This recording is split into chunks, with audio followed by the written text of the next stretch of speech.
Hey crafty friends, Christina here with you from Sunny Day Memories. This month we are going to be playing with a new paper collection from Stampin' Up called Weekend Adventures. You see it here, you see 6 different patterns. This collection is a little bit different than most of our collections where you actually get 4 sheets of 3 different patterns. So if I were to flip these 3 here on the end over, you'd see that it was a duplicate of this one. So essentially, you are getting more of each sheet, but less patterns than our traditional paper packs. But I think that's pretty awesome, especially if you have to mass produce a bunch of cards. And these patterns are so fabulous. They are great for masculine cards, for camping layouts from the summer, so many possibilities, and we can't wait to inspire you with it this month. Today we're going to be making an offset gatefold card. As you can see, it opens here in the center, but it's off the center here. It's offset a little bit. And so this makes a great masculine card. It could also be unisex. It could be for anyone, but I think the rich warm tones and the pattern paper that we're using here behind the happy birthday are really well suited to being a masculine card. So let's go ahead and get started with it. So I am using for my base the basic beige, and it is a traditional size A2 card, so it is 8.5 by 5.5. We're just going to score it at a couple different places than we generally do. We're going to score it first at, let me flip it over this way so you can see, at 1.5, and then again at 5 3/4. And then that allows us to go ahead and fold those 2 score lines inward. Let me just get my bone folder. So I'm going to go ahead and score this one, and then I'm going to go ahead and fold this one in. And this is what's going to create that offset gatefold. So you can see here it's off the side there. Then I have got 2 of that fun gingham pattern here that the 2 pieces are both 5 1/4 tall, but this one measures 1.5, I think. Oh no, 1 1/4. This is 1 1/4, and then this is 2.5. So basically this, it's like this piece here is twice this one here.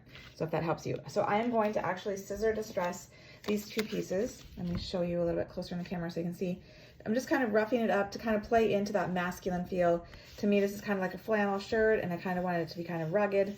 So I'm going to go ahead and open up my scissors, and then I'm going to go ahead and run it along the edge of my paper, and that's going to go ahead and break up those paper fibers, kind of showing off that white, kind of getting a little bit fuzz of that paper. And I'm just going to go all the way around. And the more pressure you give it, the more roughed up those edges become. You can give it lighter pressure if you don't want as much, but I do think it just adds a nice touch, nice detail to this paper. I've already gone ahead and adhered down the wider panel, the one that's 2.5 inches wide, and I just centered it so that there is a nice border of that basic beige all the way around. And then I'm going to do the same thing with the 1 1/4 inch strip here. So I'm going to go ahead and layer that down. So now you can see that I've got both of them with that fun pattern on there, and it's scissor distress for a nice rugged look. So then I'm going to take a couple of sets of dies. I wanted to kind of have a different feel to it since it's kind of offset. So I am using the Linked Together. I'm using how it has this kind of diamond shape here. I'm using that for the basic beige, and then I'm using the Stitched Oval for the other pattern piece here that we have. It's got like the boots and the little paw prints on it. And then I wanted to have a sentiment be on there, and so I found that the, what is this called again? The framed scenes, that these ovals fit nicely. So I'm gonna take this smaller oval from this set, and that's how I'm able to cut and get it for my sentiment. And I wanted to show you, I'm actually using our new 2-tone cardstock, the Cajun Craze, because I wanted it to be a little bit lighter, so I used the light side. If I were to use the full color, full color of the Cajun Craze, this is how dark it would be, so it wouldn't show the sentiment as well as it does on the lighter side. So that's, I did wanted to show you that, so like if I flip it over you can see the dark side, but I wanted to have it side by side so you could truly see just how different it is with the true color as well as the light color. So then I'm going to go ahead, and I am actually using an image that is a little bit bigger than the space that I have. I'm using the Pattern of Friendship, and I'm using this fun, big, bold, happy birthday sentiment on here because I wanted it to be really bold on my card. And so since it is a little bit larger than my oval, I'm going to put a piece of like a Post-it note here, or you could also use our silicone mat. This would be really good as well, just because then you can just wipe off that excess ink, which actually maybe that's what I'll do instead. Let me just go ahead and change it up. I'm going to go ahead and pull this in, and then I'm going to be using the Early Espresso ink and my happy birthday sentiment. So it's just a good reminder that you don't always have to have your image be directly centered on your, whatever your die cut is. You can go off the edges and your brain is still able to see all those letters even if they're not all perfectly on there. Because you can see my Y and my B kind of go off the edge, but that's okay because you can still see that it says happy birthday. So then to kind of tie it together, I wanted to bring in a little bit more of that early espresso. So I went ahead and I took our Stampin' Write marker, and I'm using the marker tip. There's also a bullet tip on here so you can do writing with it. But I'm taking the marker tip so that way I can go ahead and edge all the way around, and it just kind of ties it in, and it almost creates like another layer to that. So it almost looks like I have layered this Cajun Craze on an early espresso piece without having to add that extra bulk. So I'm going to go ahead and do that and then adhere it to that pattern piece of the die cut. If you did use your silicone mat just like I did, just remember to go ahead and wipe it off so you get that excess ink off, so that way you don't get that stray ink on another project when you use it next time. So just a friendly little reminder. Okay, so then I'm going to go ahead and I'm going to take my basic beige die cut here that I've done, and I want it to go across here like this, so it's almost creating a sense of motion the way it's like that, instead of having it be kind of a diamond formation. A diamond formation would also look really nice.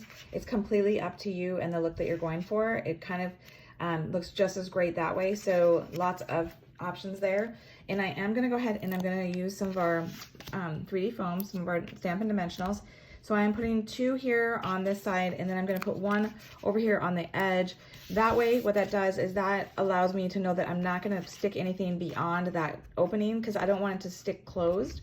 So then I know it's going to have contact here on the edge where I put them on the back side, and then it's also going to have here, right here along the edge, once I put that down. So just a handy tip if that helps you when you're going ahead and doing your dimensionals. And it's also really nice, this plaid does create the ability to line up the top of this die cut with one of the lines here. So I'm going to use that black line to kind of help give me a straight edge when I'm putting this down. And then I'm kind of centering it. And see, now it's stuck there. There's no extra adhesive or anything there to worry about. Next, I'm going to do the same thing. I'm going to put some Stampin' Dimensionals on the back of here so that way I can have some lift. And I'm going to put it right here in the center of that die cut. So I'm just going to do 3. Actually, maybe I'll just do 2. I think 2 should be fine. Okay, take this off. Oops. And then I'm going to go ahead and center that. Just eyeballing it. There we go. And then the finishing touch is I wanted to bring in some of that pecan pie from this here. So I am using the pecan pie of these matte dots. I'm going to use 2 of these large ones, and I'm just putting them up here in the corner. And I liked how the pecan pie actually kind of works well with that Cajun Craze. It almost looks like it's a lighter version of the Cajun Craze when it's next to it here. So it does kind of a fun look with that. But so a super simple card, as you can see, to put together, but it's just kind of different with that offset gatefold. Great masculine card to create, and it doesn't take a long time to do. So I hope you've learned something. Be sure to like this video and subscribe to our channel so that you won't miss future videos. And until next time, stay crafty.